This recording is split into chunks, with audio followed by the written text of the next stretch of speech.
नमस्कार, स्वागत है आपका। मैं हूं अमित मिश्रा और आप देख रहे हैं न्यूज इनसाइड, जहां हम बात करेंगे उन खबरों की जिन्हें जानना आपके लिए जरूरी है, जिन्हें समझना आपके लिए जरूरी है। कोई एजेंडा नहीं, खबरों की जड़ से पड़ताल आपके लिए न्यूज इनसाइड यानी राइट न्यूज।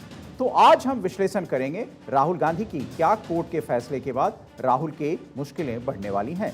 इसके बाद बात करेंगे आईसीसी की रूस को धमकी की, और फिर तीसरी बड़ी खबर होगी जल है तो कल है, पानी बहाने से बचाने का काम करेंगे और उस पर करेंगे विश्लेषण।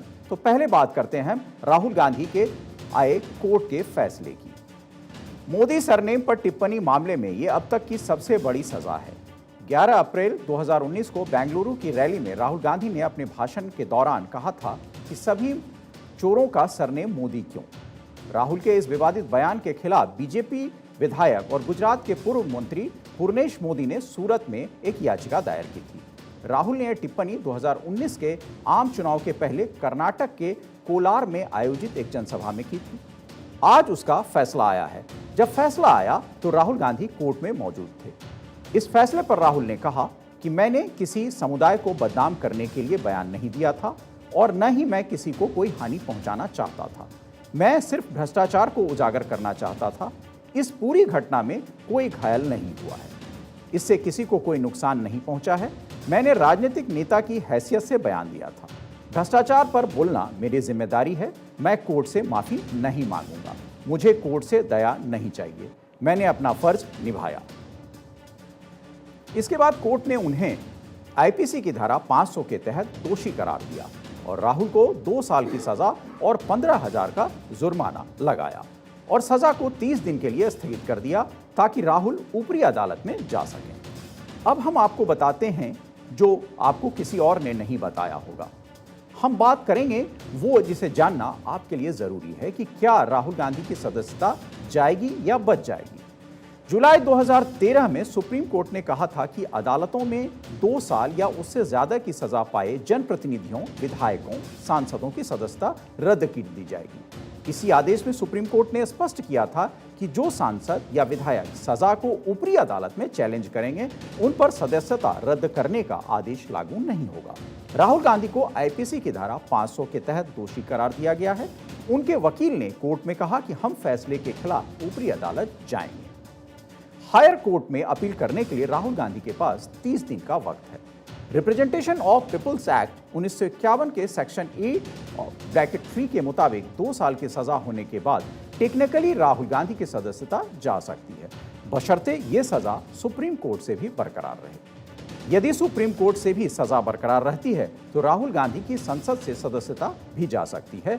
सुप्रीम कोर्ट की ओर से सुनाए गए थॉमस लिली फैसले के तहत राहुल गांधी चुनाव लड़ने से वंचित भी रह सकते हैं। तो क्या था लिली थॉमस का फैसला, पहले आपको यह समझाते हैं। सुप्रीम कोर्ट ने 2013 में एक ऐसा ऐतिहासिक फैसला सुनाया जिसे लिली थॉमस फैसले के नाम से जाना जाता है।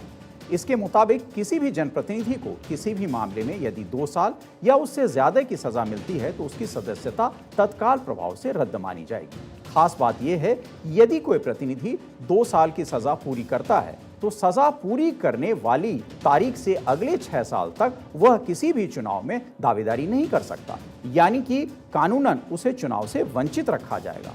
आपको बता दें कि लिली थॉमस एक वरिष्ठ वकील थी। उन्होंने केंद्र सरकार के खिलाफ इतने मामले लड़े कि उनका उपनाम ही लिली थॉमस बनाम यूनियन ऑफ इंडिया पड़ गया था। सरकार ने उनके फैसले को सुप्रीम कोर्ट में चुनौती देने की कोशिश की थी। लिली थॉमस ने भी इसका जवाब दिया और अपनी ओर से भी एक याचिका दायर कर सुप्रीम कोर्ट से फैसले पर डटे रहने की अपील की। हालांकि सरकार अपने इस कदम से घिरने लगी तो उसे याचिका को वापस ले लिया। आपको बता दें कि 10 दिसंबर को 91 साल की उम्र में लिली थॉमस का निधन हो गया, लेकिन अपने जाने से पहले वो देश के लिए एक नजीर बन गई। उनके इसी फैसले की वजह से बहुत से जनप्रतिनिधियों की सदस्यता रद्द हुई है। आपको बता दें कि फरवरी 2017 में तमिलनाडु की तत्कालीन मुख्यमंत्री जयललिता को 4 साल की सजा और 100 करोड़ रुपए का जुर्माना लगाए जाने के बाद उनकी सदस्यता चली गई थी। जून 2015 में एजीएसयू के एमएलए कमल किशोर भगत को मर्डर की आजीवन कारावास की सजा मिली थी, जिसके बाद उनकी सदस्यता चली गई थी। मई 2014 में महाराष्ट्र के बीजेपी एमएलए सुरेश हलवांकर को धमकाने के केस में 3 साल की सजा मिली थी, जिसके बाद उनकी सदस्यता चली गई थी। 2014 में झारखंड पार्टी के एमएलए एनोस एक्का को हत्या के मामले में उम्र कैद की सजा मिली थी, जिसके बाद उनकी सदस्यता चली गई थी। सितंबर 2013 में कांग्रेस के रशीद मसूद को एमबीबीएस सीट घोटाले में 4 साल की सजा मिली।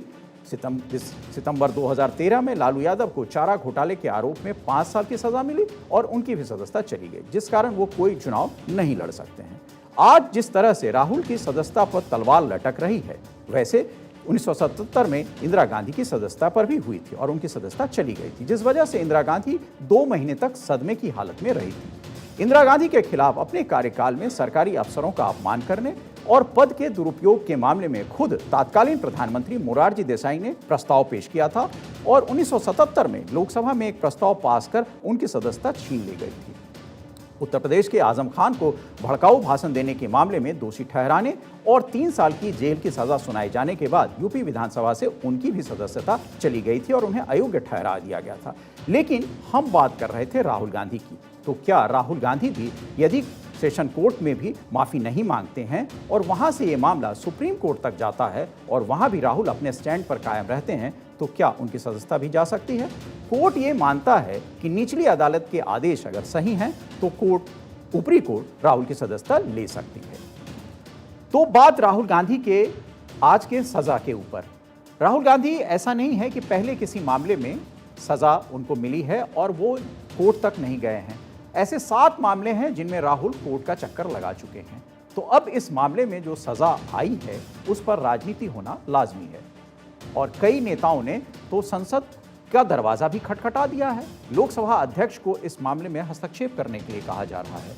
अब कितने तरीके इस पर और आएंगे, ये संसद का सत्र जो चल रहा है उसमें पता चलेगा। लेकिन फिलहाल राजनीति और उस पर कोर्ट का ये फैसला अपने आप में पर्याप्त माना जा रहा है कि राहुल की जो सियासत है वो किस दिशा में जाएगी। हालांकि राहुल के दिल्ली आने पर उनका जोरदार तरीके से स्वागत हुआ। खुद उनकी मां सोनिया गांधी उनसे मिलने उनके निवास गईं। एयरपोर्ट से राहुल के घर तक कार्यकर्ताओं का काफिला था। लेकिन ये तो राजनीति है।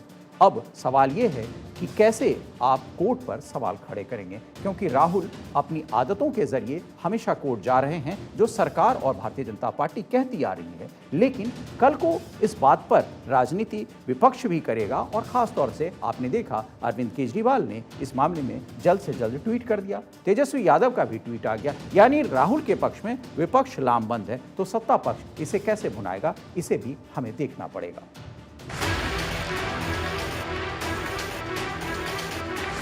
विपक्ष मचाए शोर, कोर्ट ने कहा नो मोर। राहुल की जाएगी सदस्यता या बच जाएंगे वंस मोर। सभी चोरों का उपनाम मोदी क्यों, और भी ढूंढो कितने मोदी निकलेंगे। इस अनुसंधान में यहां सूरत की कोर्ट में फरियाद की गई। आज उनका जो फैसला आया है, मैं उस फैसला का स्वागत करता हूं। 4 साल पहले के विवादित बोल पर आज राहुल को कोर्ट ने सजा सुनाई।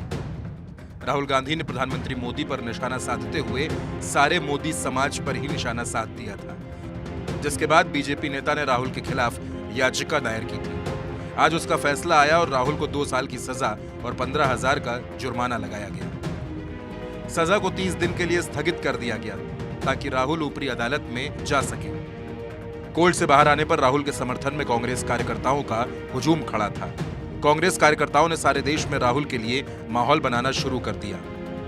दिल्ली के मुख्यमंत्री अरविंद केजरीवाल ने भी राहुल के लिए ट्वीट किया।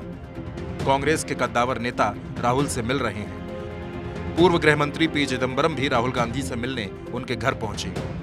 कांग्रेस अध्यक्ष खड़गे ने राहुल गांधी पर आए फैसले के बाद आगे की रणनीति बनाने के लिए वरिष्ठ नेताओं की बैठक बुलाई। जहां कांग्रेस इसे राहुल के खिलाफ बीजेपी की साजिश बता रही है, तो वहीं बीजेपी ने भी इसे न्याय संगत बताया है। बीजेपी ने कोर्ट के निर्णय का स्वागत किया है। बीजेपी और कांग्रेस में वार पलटवार का सिलसिला शुरू हो गया है। 2019 के चुनाव की रैली में कर्नाटका में कहा था, कर्नाटका में, how come all the thieves have Modi as the common surname. सारे चोरों का सरनेम मोदी क्यों होता है? इसका मतलब क्या है? मतलब सरनेम नहीं, कहीं की मोदी जाति होती है, मोदी लोग स्पोर्ट्समैन होते हैं, पॉलिटिकल लीडर्स होते हैं, बड़े बड़े डॉक्टर्स होते हैं, प्रोफेशनल्स होते हैं, बिजनेसमैन होते हैं। डेमोक्रेसी में हमारा आंदोलन करना अपना काम है, जनता को जागृत करना अपना काम है, जनता को सच बता। आपने राहुल गांधी की सदस्यता पर तलवार लटकी देखी। अब आपको बताते हैं आज की दूसरी बड़ी खबर। याद होगा आपको कि 17 मार्च को रूसी राष्ट्रपति व्लादिमीर पुतिन के खिलाफ आईसीसी ने यूक्रेन में वॉर क्राइम के आरोप में अरेस्ट वारंट जारी किया था। उन पर यूक्रेनी बच्चों के अपहरण और डिपोर्टेशन के आरोप लगे हैं, जिसके बाद से रूस भड़का हुआ है। इसके बाद पुतिन के भारत में G20 सम्मेलन पे आने पर भी सवाल खड़े हो रहे थे। इस विषय पर तो बात करेंगे ही, लेकिन इससे पहले बात कर लेते हैं दिमित्री मेदवेदेव की। आईसीसी पर नाराजगी जताते हुए मेदवेदेव ने कहा कि यह मुमकिन है कि नॉर्थ सी में रूसी वॉरशिप से निकली एक हाइपरसोनिक मिसाइल हेग में आईसीसी के हेडक्वार्टर पर गिरे। कोर्ट के लिए इसे रोकना नामुमकिन होगा। कोर्ट नाटो का मेंबर तो है नहीं, तो इस हमले के बाद कोई जंग भी शुरू हो सकती है या नहीं, इस पर सवाल है। इस हमले का किसी को कोई अफसोस नहीं होगा। मेदवेदेव ने अपने टेलीग्राम अकाउंट पर लिखे स्टेटमेंट में आईसीसी को एक बेकार अंतर्राष्ट्रीय संगठन बताते हुए वहां के जजों को मिसाइल हमले के लिए आसमान में नजर बनाए रखने को कहा है। तो आपको बता दें कि मेदवेदेव कोई छोटे नेता नहीं हैं। आपको बताते हैं कि मेदवेदेव कौन हैं, जिन्होंने इंटरनेशनल क्रिमिनल कोर्ट को धमकी दी है। मेदवेदेव को पुतिन का वफादार माना जाता है। वे 2008 से 2012 तक रूस के राष्ट्रपति भी रह चुके हैं और फिलहाल रूस की सिक्योरिटी काउंसिल के डिप्टी चेयरमैन हैं। पुतिन के खिलाफ आईसीसी के अरेस्ट वारंट जारी होने के बाद अमेरिकी राष्ट्रपति जो बाइडेन ने इसे न्याय के पक्ष में बताया था। उन्होंने कहा था कि यह वारंट सही है क्योंकि पुतिन यूक्रेन में वॉर क्राइम के लिए जिम्मेदार हैं। वहीं रूस के विदेश मंत्रालय की प्रवक्ता मारिया ज़खारोवा ने कहा था कि कानूनी तौर पर रूस के लिए इस गिरफ्तारी वारंट का कोई मतलब नहीं है, क्योंकि रूस इंटरनेशनल क्रिमिनल कोर्ट की रोम इंस्टीट्यूट का हिस्सा है ही नहीं। तो सबसे पहले आपको बताते हैं कि क्या है आईसीसी। आईसीसी यानी इंटरनेशनल क्रिमिनल कोर्ट। आईसीसी रोम संधि का हिस्सा है। 1988 में इसकी स्थापना हुई। 2002 में यह अस्तित्व में आया। 124 देश इसके सदस्य हैं। 4 प्रमुख अपराधों के लिए यह जिम्मेदारी तय करती है: नरसंहार, मानवता के खिलाफ अपराध, वॉर क्राइम, आक्रामकता का अपराध। अब बात पुतिन पर क्या कहता है आईसीसी, जो पुतिन उन्हें अपने खिलाफ साजिश मान रहे हैं। आईसीसी ने पुतिन को वॉर क्रिमिनल घोषित किया हुआ है।